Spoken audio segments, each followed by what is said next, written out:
Olá, o caso Bernardo Boldrini, morto no Rio Grande do Sul, motivou aí uma campanha para mudanças no ECA, que é o Estatuto da Criança e do Adolescente. Quem propôs essa mudança é o deputado federal Onyx Lorenzoni, do DEM do Rio Grande do Sul.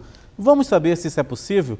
Onde estão as falhas do ECA? Se existem falhas ou não? Aqui no estúdio eu converso com a Nadir Schneider, que é a presidente do Conselho Tutelar de Itajaí.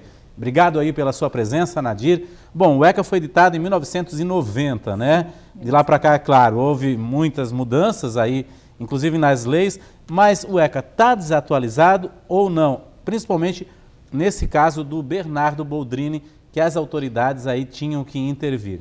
Eu vejo da seguinte forma, a sociedade olha o ECA assim como uma coisa muito ruim, né, para a criança e adolescente. Eles vejam que após o ECA, que as crianças não obedecem mais, que as crianças fazem o que querem, que as crianças não respeitam ninguém.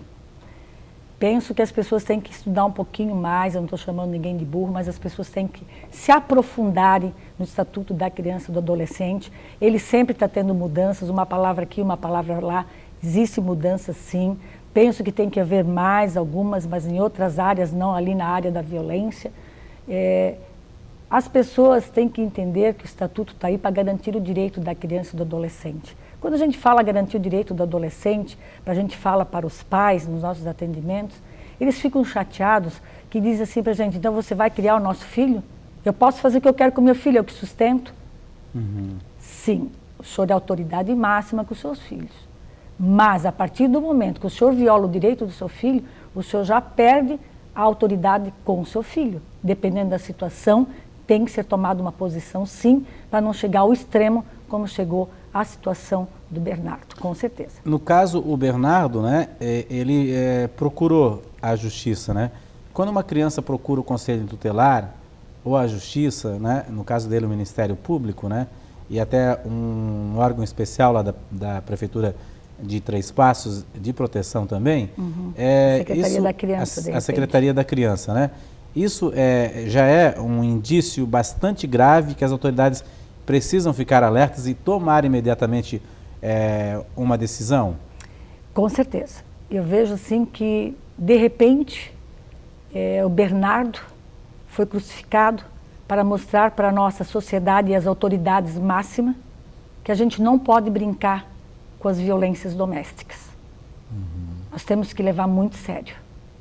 Porque mesmo que seja uma violência menos cruel do que aconteceu com esse menino, prejudica o biopsicossocial da criança, com certeza, no crescimento dele. Então a gente pensa, mas ele foi, não foi? Foi. Quando uma criança chega a fazer o que o Bernardo fez, é porque ele não estava mais suportando a pressão vindo por parte da madrasta e, com certeza, com conivência desse pai. Com certeza. Agora, assim, a violência, ela não é só a física, né?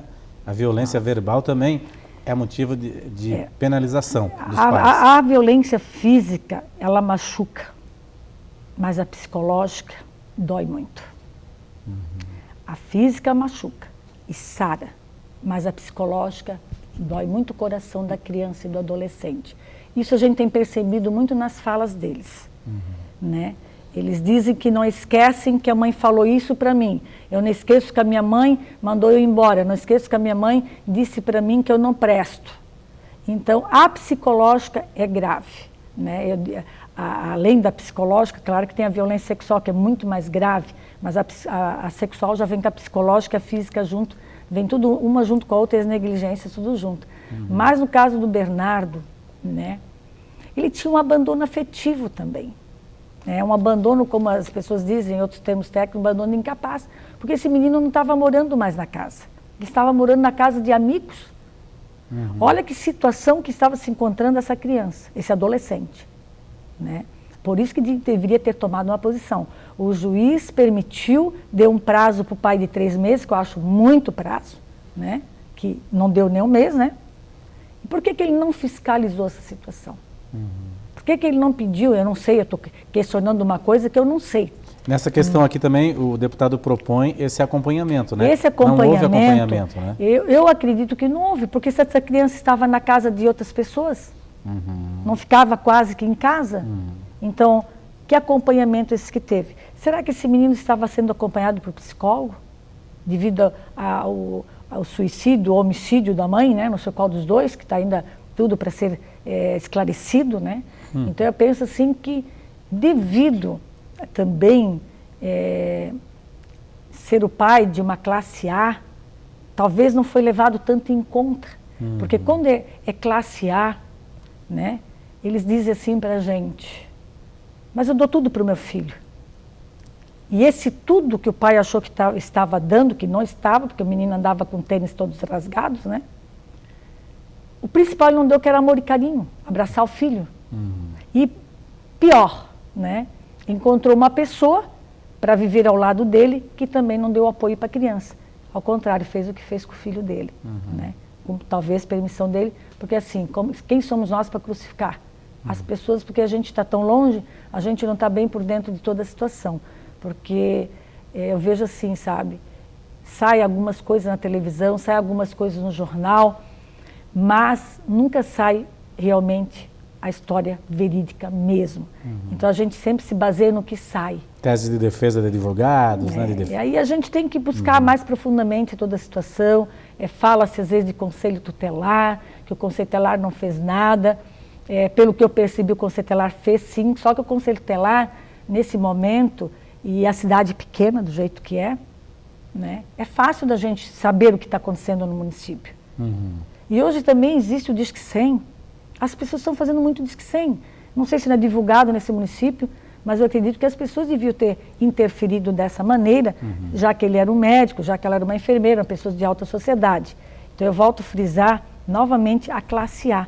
Talvez não foi dado tanta importância para a fala do menino, porque é a madrasta, ele não aceita a madrasta, porque a mãe morreu. Aí eles vêm com umas conversas, sabe? Que eu já passei por casos meio parecidos. Mas, gente, nós conselheiros, nós temos que garantir esse direito da criança, que ele tenha que crescer assim, num ambiente sadio, num ambiente com muito amor, com muito carinho.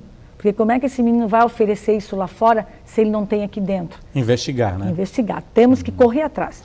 Temos que buscar a realidade dos fatos. Temos que buscar as histórias de vida que tem aí por trás. Eu estou te falando, nós estamos crucificando o pai, crucificando a tal da enfermeira, né? A madrasta, né? A madrasta, mas eu falo hoje, fico triste porque a gente perdeu essa criança. E o menino, pelo que a gente via na televisão e na escola, muito bacana, muito querido, né? Carismático. E ele precisou ser crucificado. Novamente eu volto a falar para as autoridades acreditarem nos profissionais de ponta que são os conselheiros tutelares. Você acredita que, assim, por exemplo, a classe social, né? A pessoa com poder aquisitivo mais alto, os muros chiques, as casas chiques, escondem histórias desse tipo? Bastante. Que é difícil aí de poder Bastante. Agir. Eu penso da seguinte forma, e penso não, isso já é coisa que chega para a gente. A experiência do dia a dia, né? Quando chega classe um pouco mais alta, eles já têm pavor do conselho tutelar, porque acham que o conselho tutelar é só para pobre, não é para pobre. O conselho tutelar é para toda a classe social. E não é só para ficar com repressão, não. Nós temos, às vezes a gente chama os pais para orientar na situação que se encontra aquela família. Quando é uma classe alta, geralmente é muito fragmentado e velado as denúncias e não sai a denúncia para o conselho tutelar. Só se tiver alguém com muita coragem e hoje está bem assim, é fácil das pessoas fazerem isso. Através do Disque 100 também, né? Mas, como eu te falei, às vezes a gente chega no local, a criança, ela morre, mas não fala a verdade. Ela fica com medo. Por isso que eu parabenizo o Bernardo, que o Bernardo teve coragem e foi, buscou ajuda. Ela fica com medo também da violência depois. Porque ele vai voltar para casa. A violência, né? Porque ele vai voltar para casa. Né? É o que as meninas dizem para a gente, tá? E se eu falar, eu vou voltar, quando eu chegar em casa, pior. Eu não vou falar nada, deixa assim, deixa assim. Eu vou continuar apanhando. Só que os pais têm que entenderem que autoridades com os filhos são eles. Educar, eles têm todo o direito. Agora, maltratar e espancar, não pode. Isso nós vamos fiscalizar sim, mas a gente pede para a população encaminhar para a gente o Disque 100, porque hoje o pessoal, ninguém quer se envolver na situação, ainda mais quando é classe alta, né? Não quer se envolver, mas mande para nós, não mande só uma denúncia não. Tem que mandar várias, porque às vezes nós vamos na primeira vez, a gente não consegue perceber, porque é muito fragmentado. Essas violências, ela é velada, a gente não consegue perceber, porque a criança diz que não, diz que não e diz que não, mas tem que ir várias vezes. Várias vezes apareceu, a gente vai no colégio, a gente vai buscar por fora toda a situação, até porque o Poder Judiciário, ele pede, ele insiste conosco para ir nos vizinhos, para ir na escola, para ir nos amigos, então eles estão insistindo com o Conselho Tutelar e fazem a devolutiva para nós, as informações, pedindo um pouco mais. E é um direito, né, assim, das pessoas, e acho que até um dever moral também, né, de denunciar, né? Como é que se trabalha, como é que vocês trabalham a educação, a escola também? Existe uma parceria aí, porque a criança às vezes tem muita confiança no professor também, né? Então, geralmente na escola vem mais violência sexual. A criança, o adolescente, a escola traz para nós, né? O que não está acontecendo na escola, e eles estão com muita dificuldade nessa percepção, avaliar, o que vem acontecendo é os bullying.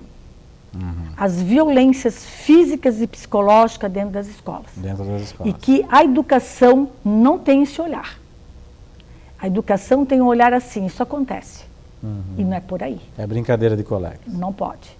Quando já vai para frente. Eu tive um atendimento recente, que já vai fazer 2 anos, e a menina pediu ontem para mim transferir ela de colégio. Mas também já estou caminhando para psicólogo, né? São violências que ferem o ECA também, né? Sim, com certeza, sabe? E assim, ó, isso aí é uma coisa grave, essa situação do bullying, que não está sendo também levado em conta pela educação ou pelos profissionais em outras áreas, também, que pode acontecer no trabalho ou em outros lugares, que a pessoa sofre de bullying, ela se torna uma pessoa doente, com certeza, na área psicológica. Ok, Anadir, a gente vai fazer um rápido intervalo, daqui a pouco eu volto a conversar com a Anadir Schneider aqui, que é a presidente do Conselho Tutelar de Itajaí, para falar um pouquinho aí sobre essa situação tão grave aí que é a violência contra a criança e o adolescente, que tem direitos garantidos no Instituto da Criança e do Adolescente, criado em 1990 exatamente para isso, para coibir esse tipo de violência. A gente volta em instantes.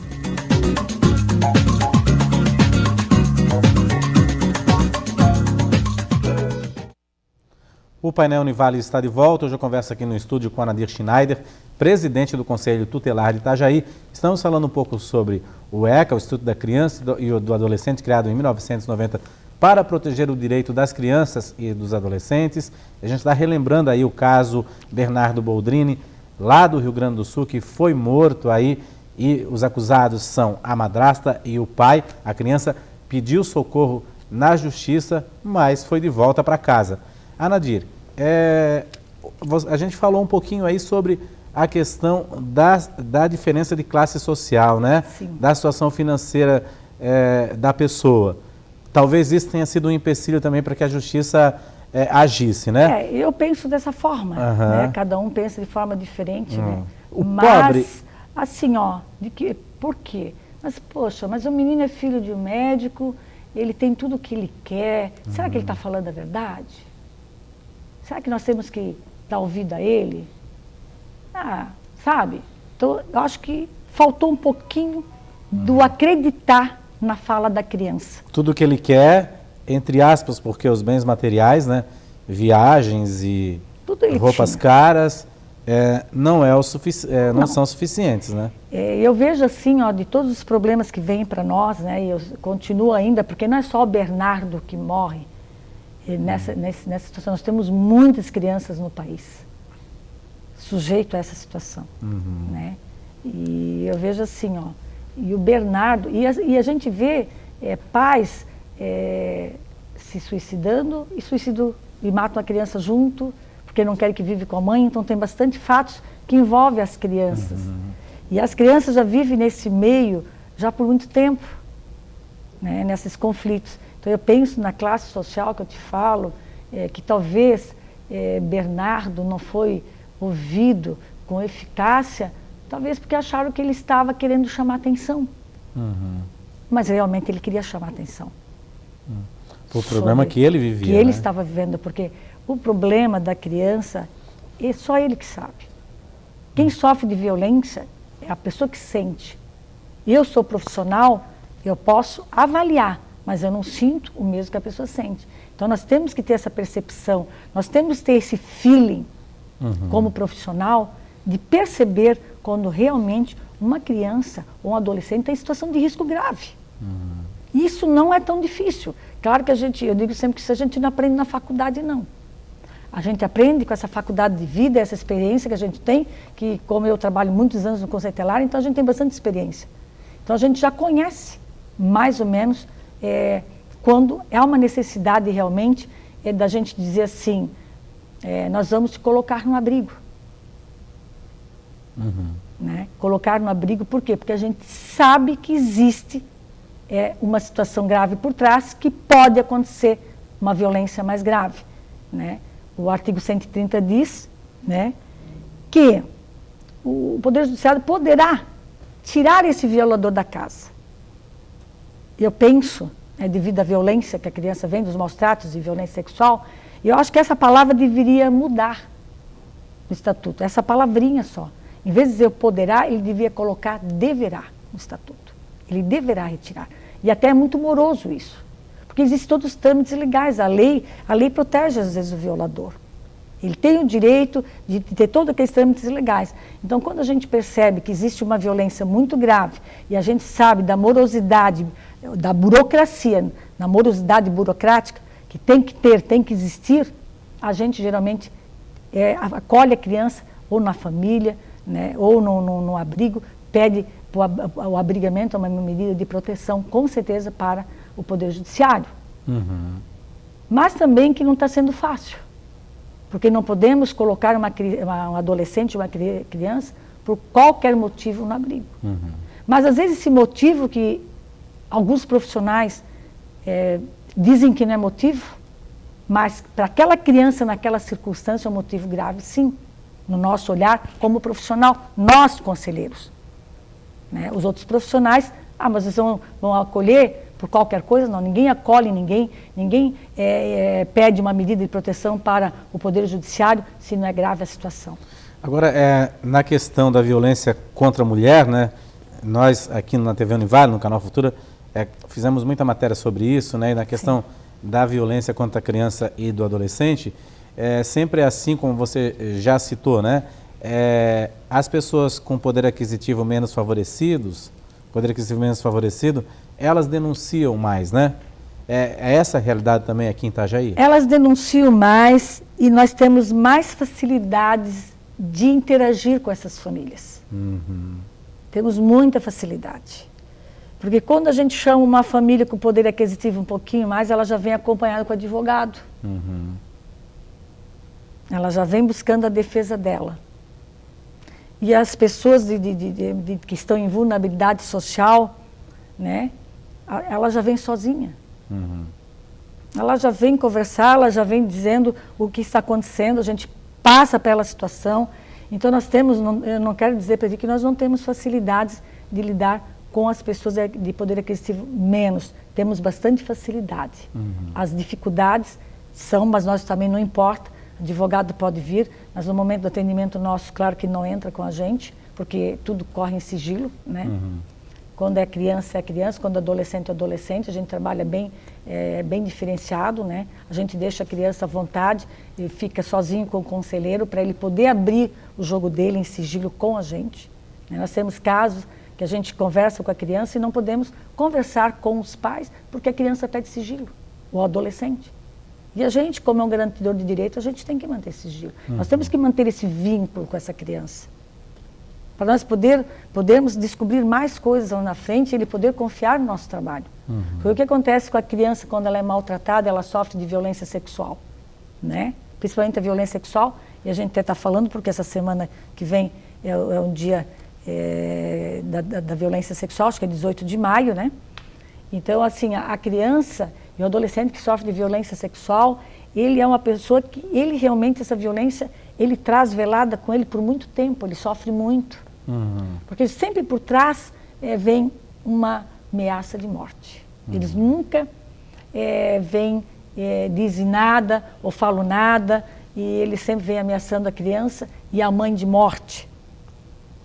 Então, assim, a criança, ela trabalha, não é só a violência sexual, nós temos outros tipos de violências na casa, que também a criança traz velada devido aos medos, às ameaças. A gente percebe, quando ele senta já com a gente já percebe que ele já veio pronto. Ele já vem com tudo pronto de casa. Ele já diz assim pra gente: eu quero ficar morando com a minha mãe, mas eu nem perguntei nada. Então a gente percebe que os pais já ensinam as crianças, chamam de alienação parental, já mentirem. Eles têm que perceber que eles estão estragando os próprios filhos deles. E que tem que deixar a criança à vontade de expressar o que ela tem para falar, expressar o que ela sente. E essas crianças são oprimidas. E lá na frente, com 11, 12, 13 anos, com certeza, ou o mundo abraça, ou a gente tem que caminhar para psicólogo, às vezes até com tratamentos psiquiátricos, porque a criança se torna muito violenta e com depressões muito graves. Então, Ana, só para encerrar, falamos lá daquele caso do Rio Grande do Sul, mas a realidade também em todo o Brasil é assim, Itajaí é assim. E as pessoas têm que aproveitar o Disque 100, que é a ligação de graça, né? Disque 100, a ligação é gratuita, tem que ter paciência. O Disque 100 não é só para criança ou adolescente, o Disque 100 é para homossexuais, o Disque 100 é para deficientes, o Disque 100 é para os nossos idosos também, que sofrem de muita violência dentro de casa, pelos próprios filhos e os próprios netos. E eu quero dizer para vocês que o artigo 18 do Estatuto deixa claro que é dever de todos velar pela dignidade da criança e do adolescente, pondo-os a salvo de qualquer tratamento desumano, violento, aterrorizante, vexatório ou constrangedor. O Estatuto deixa claro. É só nós colocarmos em prática. Não precisa mudar, precisa colocar em prática, colocar né? em prática. O governo, as instituições. Todas, as instituições, as políticas públicas, o Conselho Tutelar coloca em prática sim, porque tem o conhecimento dele, da forma dele ter o conhecimento dele. Nós trabalhamos em cima do Estatuto, a gente não sai de dentro da lei, porque é o nosso trabalho, a nossa atribuição, mas eu penso que talvez algumas palavrinhas, como aquela que eu falei do artigo 130, deverá, né? Que ele poderá, eu acredito que o nosso deputado aí, ele devia colocar deverá, não poderá. Porque daí fica um leque, né? Fica meio aberto, né? Como aconteceu um fato aí, de uma suspeita de uma violência sexual, o cara foi retirado de casa não por violência sexual, mas pela Maria da Penha. Complicado, né? Complicado. Entendeu? Ok, Anadia, muito obrigado aí, eu queria agradecer a sua presença. Em nome da equipe, né? Ok, a gente torce aí que realmente se use mais o ECA, né? Sim, com certeza, não tenha medo de colocar em prática os artigos do Estatuto da Criança e do Adolescente, que o Estatuto é muito bom. Ok, muito obrigado aí pela sua presença. Eu que agradeço a atenção de vocês. O Painel Vale volta no próximo programa. Até lá.